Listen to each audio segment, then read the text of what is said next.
Welcome to all of you in this video. Today we will discuss about और suffix. आज हम लोग suffix के बारे में संस्कृत व्याकरण के अंतर्गत और सफिक्स मतलब अड़ प्रत्यय के बारे में डिस्कस करेंगे। तो हम लोग देख लेते हैं जो अड़ प्रत्यय है यह तद्धित प्रत्यय है। अड़ प्रत्यय है यह तद्धित प्रत्यय के अंतर्गत आता है। अब यहाँ पर देखेंगे कि तद्धित प्रत्यय क्या होता है। तो वह प्रत्यय जो किसी संज्ञा, सर्वनाम या विशेषण के पीछे जोड़े जाते हैं उसे हम लोग तद्धित प्रत्यय कहते हैं। अर्थात धातु को छोड़ करके, धातु को छोड़ देंगे, धातु को छोड़ करके कोई भी शब्द हो, सर्वनाम हो, विशेषण हो, उसके पीछे हम लोग तद्धित प्रत्यय का प्रयोग करते हैं। मतलब जितने भी शब्द हैं उनके पीछे जो भी प्रत्यय जोड़ा जाता है उसे हम लोग तद्धित प्रत्यय कहते हैं। तो तद्धित प्रत्यय के अंतर्गत आज हम लोग जानने वाले हैं कि अड़ प्रत्यय क्या होता है। तो देखिए अड़ प्रत्यय जो है भाववाचक बोल सकते हैं, संज्ञा निर्माण के लिए या किसी भी शब्द को भाववाचक बनाने के लिए इसका प्रयोग किया जाता है।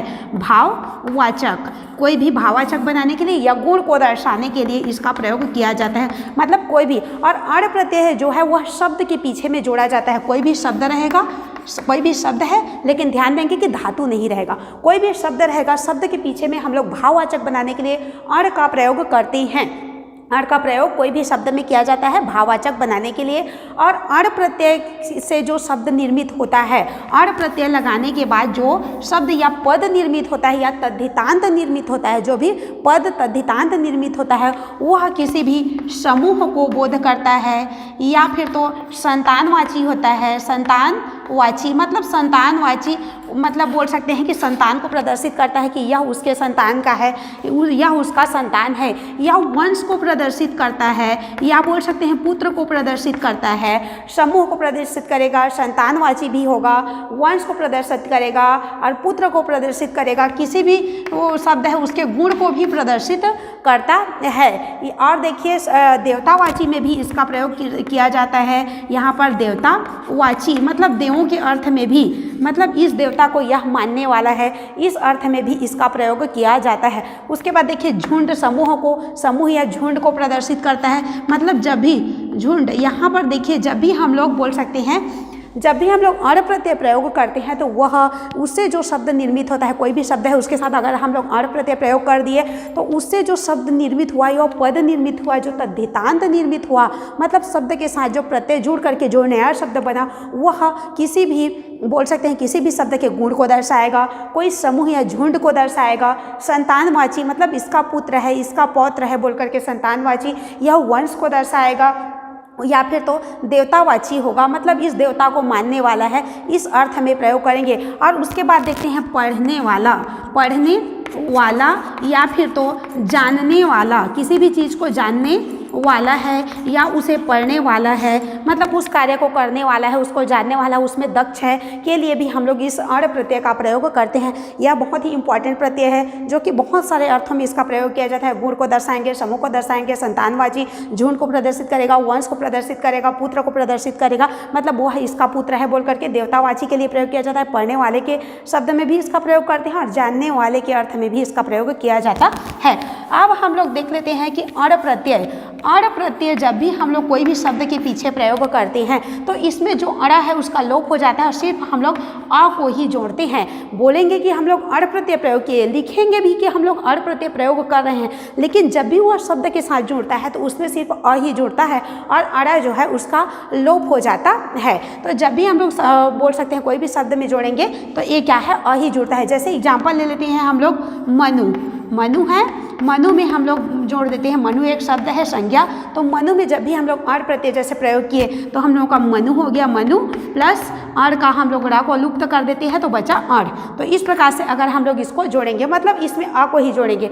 अब इसका दूसरा नियम है, इसको ध्यान देंगे कि जब भी हम लोग कोई भी शब्द है उसके साथ अड़ प्रत्यय प्रयोग करते हैं, जब भी कोई शब्द के साथ अड़ प्रत्यय प्रयोग करते हैं तो जो भी शब्द है उसका फर्स्ट अक्षर जो है, फर्स्ट अक्षर या वर्ण है है उसके मात्राओं में देखिए फर्स्ट अक्षर या वर्ण है इनकी मात्राओं में वृद्धि हो जाती है। जैसे म है तो माँ हो जाएगा, र है तो रा हो जाएगा, व है तो वाह हो जाएगा, ई है तो ऐ हो जाएगा। तो इसका पहले नियम देख लेते हैं कि मात्राओं में आखिर वृद्धि कैसे होती है। तो जब अ रहे या फिर तो आ रहे, कोई भी शब्द है उसके प्रथम वर्ण में जब अ रहे या फिर तो आ रहे तो यह आ हो जाता है। मतलब अ रहेगा तो भी आ होगा, आ रहेगा तो भी आ होगा, मतलब आ रहेगा तो आ होगा, मतलब बोल सकते हैं कि मात्राओं में वृद्धि हो रही है। उसके बाद दूसरा है जब ई रहे या बड़ा ई रहे या फिर ए रहे तो यह ऐ हो जाता है, यह हो जाता है ऐ। इसको हम लोग ऐसी डबल मात्रा के साथ ऐड कर देते हैं, ऐ हो जाता है। अब इसके बाद अगला इसी का नियम है, देखिए ऊ रहे या बड़ा ऊ रहे या ओ रहे तो यह औ हो जाता है, यह हो जाएगा औ, यह औ की मात्रा में बदल जाता है। मतलब बोला जा रहा है यहाँ पर फर्स्ट जो बोल सकते हैं कोई भी शब्द में अगर फर्स्ट अक्षर फर्स्ट वर्ण जो है या फर्स्ट ध्वनि जो है इसमें जो भी मात्रा है उसमें वृद्धि हो जाएगी। अ है तो आ हो जाएगा, जैसे म बोलने से अ आता है तो ये माँ हो जाएगा। इसी प्रकार से ई है तो ई का हम लोग देख लीजिए, ई का ऐ हो जाता है तो सी है तो स हो जाएगा, और यहाँ पर ई है तो ऐ हो जाएगा। इसी प्रकार से इसमें बदलाव होता है। और ऊ रहे या बड़ा ऊ रहे या ओ रहे तो यह औ हो जाता है। तो इस प्रकार से इसका नियम भी होता है। और जब भी हम लोग जैसे म है तो ए माँ हो जाएगा। अब इस प्रकार से हम लोग उस नियम को भी देखेंगे कि इस नियम का भी पालन करना है हम लोगों को और उसके बाद अ को भी जोड़ना है। अब देख लेते हैं, म का हो गया माँ हो गया और नु का हो गया नु, मानु प्लस अड़ प्लस अ हो गया। इस प्रकार से हम लोग जोड़ेंगे क्योंकि प्रथम जो अक्षर है उसकी मात्रा में वृद्धि हो गई तो वृद्धि हो गई है। अब आगे देख लेते हैं, माँ का माँ हो गया और न का हो गया न, और उ और अ को जोड़ते हैं तो व हो जाता है हम लोगों का उ अ व। या स्वर संधि के अंतर्गत ई अ या होता है, या स्वर संधि में उसी प्रकार से उ अ व हो जाता है तो उ और अ को जोड़ेंगे तो व हो जाएगा। तो इस प्रकार से अगर हम लोग मनु पर अड़ प्रत्यय ऐड करेंगे तो मनु पर अड़ प्रत्यय ऐड करेंगे तो मानव हो जाएगा।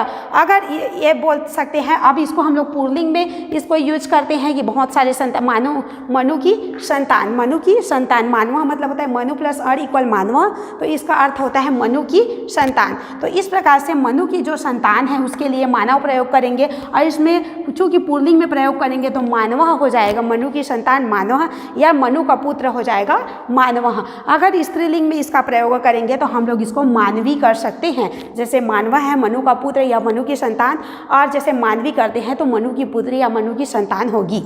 इस प्रकार से हम लोग अड़ प्रत्यय का प्रयोग करते हैं। अब आगे देख लेते हैं कि और कुछ शब्द ले लिए हैं उनके साथ हम लोग कैसे इसका प्रयोग करते हैं। जैसे देखिए रघु प्लस अड़, रघु प्लस अड़ इक्वल राघव, रघु की संतान। अब इसी प्रकार से अगर उसकी पुत्री के बारे में वो बात की जा रही है तो राघवी हो जाएगा। अब इसके बाद देख लेते हैं वसुदेव प्लस अड़, जैसे लिख लेते हैं हम लोग वसुदेव प्लस अड़। तो जब भी हम लोग अड़ प्रत्यय प्रयोग करते हैं तो फर्स्ट जो वर्ण है, फर्स्ट अक्षर जो है उसकी मात्रा में वृद्धि होती है तो वो अ का हो गया आ, और सु और देव का हो गया देव, और अड़ जब हम लोग ऐड करेंगे तो यहाँ पर देखिए इसमें अ है और आ है तो हम लोग का एक ही अ होगा तो वासुदेव, और ये हो जाएगा हम लोग का पुल्लिंग में वासुदेव। इसी प्रकार से अगर स्त्रीलिंग में ऐड करेंगे ये वासुदेव मतलब होता है वासुदेव का पुत्र, वासुदेव मतलब वासुदेव का पुत्र। अगर हम लोग उसकी पुत्री के बारे में बात करते हैं तो ये हम लोगों का हो जाएगा वासुदेवी। मतलब इसको हम लोग पुल्लिंग और स्त्रीलिंग दोनों में प्रयोग कर सकते हैं, लेकिन अगर हम लोग इसको झुंड या समूह में प्रदर्शित करते हैं तो ये हम लोग का नपुंसक लिंग अर्थात म का आगमन हो जाएगा। जैसे यहाँ पर देख लेती है बग प्लस अड़, जैसे हम लोग ले लेते हैं बगुलों का समूह बग प्लस अड़। बक मतलब होता है बगुला, बगुलों के समूह के लिए हम लोग प्रयोग कर रहे हैं। तो यहाँ पर देखिए ये हम लोगों का अ है वो आ हो जाएगा और क का, और चूँकि जब झुंड या समूह को दर्शाते हैं वह नपुंसक लिंग होता है। जैसे हम लोग बगुलों का झुंड बता रहे हैं तो उसमें स्त्रीलिंग बगुला और पुल्लिंग बगुला दोनों आएंगे, तो इसीलिए हम लोग का यहाँ पर बाकम हो जाएगा। इसी प्रकार से अगर हम लोग देख लीजिए कपोत, कबूतर है या इसको बोलते हैं कपोत प्लस अड़, कपोत मतलब होता है कबूतर। अगर कबूतर में कबूतर के झुंड अर्थ में अगर अड़ प्रत्यय हम लोग लगाते हैं तो यहाँ पर क का हो जाएगा का, चूँकि ये नियम है देखिए क का आ हो जाता है का, और पो और त, और इसी प्रकार से त में अ जुड़ा तो वही त हो गया। और यहाँ पर देखिए और बोल सकते हैं यहाँ पर अ और अ है तो यह आ नहीं होगा। अब यहाँ पर देखिए यहाँ पर संधि का नियम लागू नहीं होगा। अब यहाँ पर कापोत और हो गया, अड़ में हम लोग अ डाल दिए तो कापोत हो गया। अब चूंकि हम लोग झुंड को प्रदर्शित कर रहे हैं तो उसमें कबूतर का पुल्लिंग और स्त्रीलिंग दोनों होंगे, झुंड या समूह में, तो हम लोग इसमें मा ऐड करेंगे और कापोता मतलब कबूतरों का झुंड होगा। इस प्रकार हम लोग समूह अर्थ में भी इसका प्रयोग करते हैं। अब यहाँ आगे देख लेते हैं शिव प्लस अड़। जैसे हम लोगों का है उदाहरण शिव, शिव मतलब शंकर भगवान प्लस अड़ प्रत्यय यहाँ पर प्रयोग कर रहे हैं तो ई का हम लोगों का ई का क्या हो जाता है, ए हो जाता है। तो ये स में ए की मात्रा स और व का हो गया व। और यहाँ पर पुल्लिंग के बेस पर हम लोग सैवह प्रयोग कर सकते हैं। स्त्रीलिंग में प्रयोग करना चाहें तो सैवी भी प्रयोग कर सकते हैं। अब यहाँ पर सैवह का अर्थ होता है शिव को मानने वाला, शिव भगवान के उपासक, शिव भगवान की पूजा करने वाला, या बोल सकते हैं शैव शिव की संतान। तो यहाँ पर सबसे बेस्ट अर्थ में हम लोग शिव के उपासक, शिव को मानने वाले या पूजा करने वाले के अर्थ में हम लोग इसका प्रयोग करेंगे। अगर इसको स्त्रीलिंग बनाना चाहें कि कोई शिव को मानने वाली है तो ये शैवी हो जाएगा। तो इस प्रकार से हम लोग इसका प्रयोग करते हैं। अब आगे देख लेते हैं, जैसे विष्णु है, विष्णु पर अड़ जोड़ते हैं तो हम लोगों का ई का ए हो जाता है तो वैष्णव हो जाएगा। अब इसके बाद वो वसुदेव पर जोड़ेंगे तो वासुदेवा हो जाएगा। हम लोग का फर्स्ट नियम अ का आ हो जाता है उस नियम के तहत। अब देखिए व्याकरण है तो ये हम लोग का व्याकरण हो जाएगा, मतलब यहाँ पर भी मात्राओं में आधा अक्षर है तो पर भी ए की मात्रा ऐड करके हम लोग इसको व्याकरण मतलब व्याकरण को जानने वाला, व्याकरण में निपुण, व्याकरण में दक्ष या व्याकरण को जानने वाले के अर्थ में भी हम लोग अड़ प्रत्यय का चूंकि प्रयोग करते हैं इसीलिए व्याकरण को जानने वाला अर्थ में हम लोग इसका प्रयोग करेंगे। और अगर व्याकरण को कोई जानने वाली है तो व्याकरणी हो जाएगा, मतलब इसमें ई हो जाएगा। और ध्यान देंगे जो ई हम लोग ऐड करते हैं तो ये हम लोगों का डिंब प्रत्यय के अंतर्गत आता है। यहाँ पर डिंब प्रत्यय ऐड हो जाता है मतलब ई लगाया जाता है। अब यहाँ पर देखिए कबूतर है तो कबूतर के झुंड के लिए कापोतम हो जाएगा। बक है, बगुलों के झुंड के लिए बाकम। मतलब हम लोग समूह को जब भी प्रदर्शित करते हैं तो उसमें स्त्री, चूँकि समूह में स्त्रीलिंग पुल्लिंग दोनों आएंगे तो इसीलिए हम लोग समूह अर्थ में नपुंसक लिंग का प्रयोग करते हैं। तो इस प्रकार से हम लोगों का यहाँ से देखिए समूह अर्थ में भी प्रयोग हो गया, और बोल सकते हैं ईश्वर या भगवानवाची में भी प्रयोग हो गया। भगवान के लिए प्रयुक्त किए, समूह के लिए प्रयुक्त किए, पुत्र के लिए प्रयोग किए, वंशज के लिए प्रयोग किए, और गुण के लिए भी प्रयोग करते हैं। जैसे मानव, मानव का गुण, राघव, रघु मतलब उस वंश का गुण। इस प्रकार से हम लोग प्रदर्शित करते हैं। अब वहाँ पर हम लोग आ जाते हैं, जैसे पांडु है, पांडु, पांडु वंश का पांडव होते हैं। जैसे पांडु प्लस अड़, पांडु के पुत्र के लिए हम लोग इसको प्रयोग करेंगे। तो पांडु प्लस अड़ में हम लोगों का हो जाएगा आ का हो जाता है, आ ही होता है, पा और ड हो गया, और वह, वो इसमें देखिए उ और आ को जोड़ेंगे उ वह, तो उ आ का हो गया वह, और पांडव वह। ये हम लोग का विसर्ग को बाद में यूज किए हैं पुल्लिंग के लिए। जैसे पा का पा हो गया, और बोल सकते हैं ड का हो गया ड, और पांड हो गया, और उ और आ को जोड़ेंगे तो वह हो गया, और विसर्ग का हम लोग विसर्ग को ऐसी पुल्लिंग है बोल करके ऐड किए हैं। और मान लो अगर ये हम लोगों का पांडव हो जाएगा, पुल्लिंग पे ये पांडव हो गया, और स्त्रीलिंग में इसको यूज करेंगे तो पांडवी हो जाएगा। मतलब पांडु का पुत्र पांडव और पांडु की पुत्री मतलब पांडवी के लिए प्रयोग करेंगे।